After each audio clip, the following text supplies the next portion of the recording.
Bismillahirrahmanirrahim. Assalamualaikum warahmatullahi wabarakatuh. Perkenalkan, nama saya Eva Pradila, NIM A1C011974. Di sini saya sebagai pemateri 1 dari kelompok 8. Sebelum membahas bagian saya terlebih dahulu, di sini saya akan memperkenalkan materi yang akan disampaikan oleh kelompok saya, yaitu tentang pasar modal syariah berinvestasi yang amanah. Di mana di sini kelompok 8 membahas 5 submateri, di mana yang pertama ini ada pengertian yang akan dijelaskan oleh saya sendiri, Eva Pradila. Selanjutnya jenis efek pasar modal syariah yang akan dijelaskan oleh Anastasia. Karakteristik dan prinsip pasar modal syariah yang dijelaskan oleh Emma Rizviani.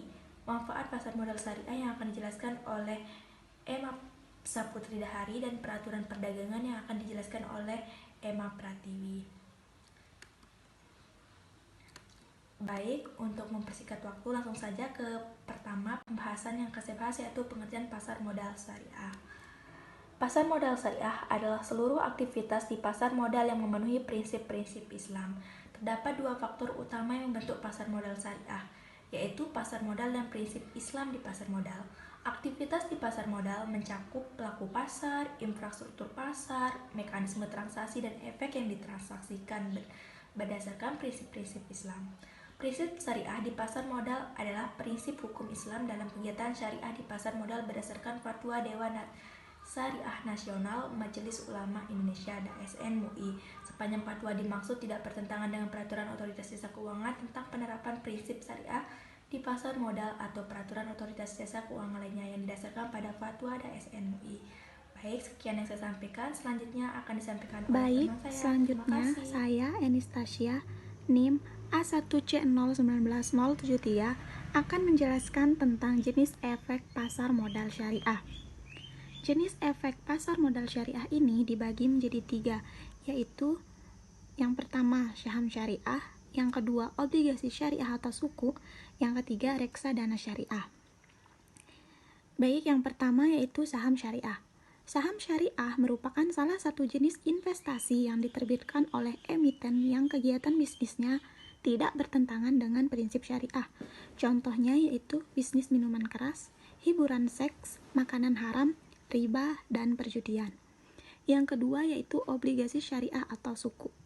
Obligasi syariah atau suku merupakan surat berharga atau efek berupa penyertaan modal yang diterbitkan oleh penerbit suku dan dilakukan sesuai prinsip syariah. Karakteristik suku meliputi memberikan bukti penyertaan modal, berorientasi pada prinsip syariah, dana yang dihimpun diinvestasikan ke produk syariah, transaksi menggunakan akad. Dan yang ketiga yaitu reksadana syariah. Reksadana syariah merupakan ruang untuk menghimpun dana dari pemodal yang dikelola dan diinvestasikan oleh manajer investasi. Dana tersebut kemudian diberikan ke berbagai instrumen yang sesuai dengan prinsip syariah. Baik, sekian dari saya. Selanjutnya akan dilanjutkan oleh rekan saya. Bismillahirrahmanirrahim. Assalamualaikum warahmatullahi wabarakatuh. Sebelum saya menjelaskan lebih lanjut terkait materi kami, perkenalkan terlebih dahulu, nama saya Emma Rizviani, NIM A1C019072. Baik, di sini saya akan menambahkan penjelasan mengenai karakteristik dan prinsip pasar modal syariah. Karakteristik dan prinsip pasar modal syariah dibagi menjadi 5, yaitu yang pertama ada investasi halal. Pasar modal ini memiliki prinsip dasar syariat Islam yang menyediakan produk atau instrumen investasi yang halal khususnya bagi umat Islam. Dengan investasi halal, maka kecemasan masyarakat terhadap investasi yang mengandung riba dan hal-hal haram lainnya dapat diatasi. Yang kedua, menggunakan uang sebagai alat pertukaran nilai. Di dalam pasar modal syariah, uang dijadikan sebagai alat pertukaran nilai dalam berinvestasi. Dengan begitu, saat investor melakukan investasi, maka ia akan mendapatkan imbal hasil dengan porsi tertentu. Namun, proses investasi yang dilakukan harus menggunakan mata uang yang sama dengan pembukuan. Yang ketiga adalah risiko kerugian yang cenderung rendah. Pasar modal ini memungkinkan investor dan emiten untuk melakukan kerjasama tanpa mendapatkan risiko yang tinggi. Dengan begitu, tidak ada pihak yang dirugikan dari kegiatan investasi tersebut. Yang keempat, ada transaksi menggunakan akad. Transaksi pasar modal syariah menggunakan sistem akad yang sesuai dengan syariat Islam. Dengan begitu, jual beli dapat dilakukan secara jelas antara kedua belah pihak sehingga tidak ada pihak yang dirugikan. Dan yang terakhir adalah mekanisme yang jelas. Mekanisme yang jelas dan sesuai syariat Islam harus ditekankan pada pasar modal ini. Hal tersebut dapat menghindari terjadinya prasangka dalam melakukan transaksi. Sekian penjelasan dari saya. Terima kasih. Assalamualaikum warahmatullahi wabarakatuh. Perkenalkan, nama saya Emma Safutri Dahari, NIM A1C019071. Di sini saya akan menjelaskan mengenai manfaat pasar modal syariah. Para pakar ekonomi telah mengakui keunggulan ekonomi Islam di Indonesia. Mereka berpendapat bahwa Islam telah berhasil menyatukan antara etika dan ekonomi, yang itu berbeda sangat jauh dengan ekonomi kapitalis yang hanya mengedepankan dan mengunggulkan sistem sosialnya. Ekonomi Islam juga mengatur hubungan kuat antara akidah, akhlak, dan muamalahnya. Dan dalam sistem muamalahnya, ekonomi Islam mengajarkan bagaimana cara mencari dan mendapatkan rezeki yang halal sesuai dengan syariat Islam. Manfaat yang pertama yakni menjadi wadah bagi pemodal untuk ikut serta dalam kegiatan bisnis, mendapatkan keuntungan, dan menanggung segala risiko. Manfaat yang kedua yakni menjadi ruang bagi emiten untuk mendapatkan modal dari pihak eksternal dalam rangka memenuhi kebutuhan bisnis. Dan yang ketiga ialah sebagai kesempatan bagi pemerintah untuk mendapatkan sumber pendapatan lain, yaitu berupa pajak, serta menopang perekonomian nasional. Manfaat lainnya yakni pasar modal memungkinkan percepatan pertumbuhan ekonomi dengan memberikan kesempatan bagi perusahaan untuk dapat memanfaatkan dana langsung dari masyarakat.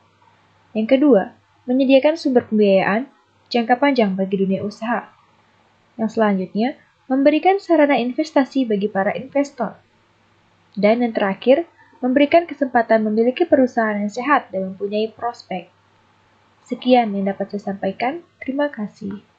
Baiklah, di sini saya akan menjelaskan tentang peraturan perdagangan di pasar modal syariah atau mekanisme perdagangan di pasar modal syariah. Di sini terdapat beberapa tahapan penawaran, yaitu tahapan pertama, tahapan persiapan, yang dimana merupakan awal dalam mempersiapkan segala sesuatu yang berkaitan dengan proses penawaran umum. Hal yang pertama kali dilakukan oleh calon perusahaan tercatat ialah melakukan rapat umum pemegang saham untuk meminta persetujuan para pemegang saham dalam rangka penawaran umum saham. Kemudian yang kedua yaitu tahapan pengajuan pernyataan pendaftaran. Calon perusahaan tercatat melengkapi dokumen pendukung untuk menyampaikan pernyataan pendaftaran kepada OJK. Sampai dengan OJK menyatakan bahwa pernyataan pendaftaran telah menjadi efektif. Kemudian yang ketiga yaitu tahapan penawaran saham. Tahapan ini merupakan tahapan utama karena calon perusahaan tercatat menawarkan sahamnya kepada investor. Masa penawaran umum berlaku minimal 1 hari kerja dan maksimal 5 hari kerja. Dalam hal investor tidak mendapatkan saham yang dipesan melalui pasar perdana, maka investor tersebut dapat membeli saham tersebut di pasar sekunder. Kemudian tahapan yang terakhir yaitu tahapan pencatatan saham di Bursa Efek. Setelah selesai penjualan saham di pasar perdana, selanjutnya saham tersebut diperdagangkan di Bursa Efek Indonesia. Assalamualaikum warahmatullahi wabarakatuh. Di sini saya Emma Safutri Dahari akan menjelaskan atau melanjutkan penjelasan dari teman saya yang sebelumnya mengenai peraturan perdagangan pasar modal syariah. Pada 23 November 2006, BAPEPAM atau Badan Pengawas Pasar Modal menerbitkan paket peraturan BAPEPAM dan LK terkait pasar modal syariah. Pada tanggal 31 Agustus 2007, BAPEPAM LK menerbitkan peraturan BAPEPAM dan LK nomor 2.K.1 tentang kriteria dan penerbitan daftar efek syariah dan diikuti dengan peluncuran daftar efek syariah pertama kali oleh BAPEPAM dan LK pada tanggal 12 September 2007. Perkembangan pasar modal syariah mencapai tonggak sejarah baru dengan disahkannya Undang-Undang Nomor 19 Tahun 2008 tentang Surat Berharga Syariah Negara atau SBSN pada tanggal 7 Mei 2008. Undang-undang ini diperlukan sebagai landasan hukum untuk menerbitkan surat berharga syariah negara atau sukuk negara. Pada tanggal 26 Agustus 2008, untuk pertama kalinya, pemerintah Indonesia menerbitkan SBSN seri IFR 0001 dan IFR 002. Ada banyak sekali peraturan mengatur tentang pasar modal syariah. Terdiri dari atas 10. Yang pertama, POJK nomor 30/POJK.04/2016 mengatur tentang dana investasi real estate syariah berbentuk kontrak dan investasi kolektif. Yang kedua adalah POJK nomor 15 yang mengatur tentang penerapan prinsip syariah di pasar modal. Yang ketiga adalah POJK nomor 18 yang mengatur tentang penerbitan dan persyaratan sukuk. Yang keempat adalah POJK nomor 17 yang mengatur tentang penerbitan dan persyaratan efek syariah berupa saham oleh emiten syariah atau perusahaan publik syariah. Yang kelima ada POJK nomor 16 yang mengatur tentang ahli syariah pasar modal. Yang keenam adalah POJK nomor 20 yang mengatur tentang penerbitan dan persyaratan efek beragun aset syariah. Yang ketujuh adalah POJK nomor 19 yang mengatur tentang penerbitan dan persyaratan reksadana syariah. Yang kedelapan, ada POJK nomor 53 yang mengatur tentang akad yang digunakan dalam penerbitan efek syariah di pasar modal. Dan yang kesembilan adalah POJK nomor 35/POJK.04/2017. POJK ini mengatur tentang kriteria dan penerbitan daftar efek syariah. Pada tahun 2019, OJK menerbitkan salah satu peraturan baru, yakni peraturan terkait reksadana syariah dan satu peraturan dalam tahap penyusunan naskah akademis yang selanjutnya ditindaklanjuti dengan proses rulemaking rule di tahun 2020. Selain itu, di tahun 2019, OJK juga melakukan kajian penyusunan roadmap pasar modal syariah yang nantinya akan menjadi acuan dalam pengembangan pasar modal syariah 5 tahun mendatang. Sekian saya dan teman-teman saya dapat sampaikan. Lebih dan kurangnya mohon dimaafkan. Wassalamualaikum warahmatullahi wabarakatuh.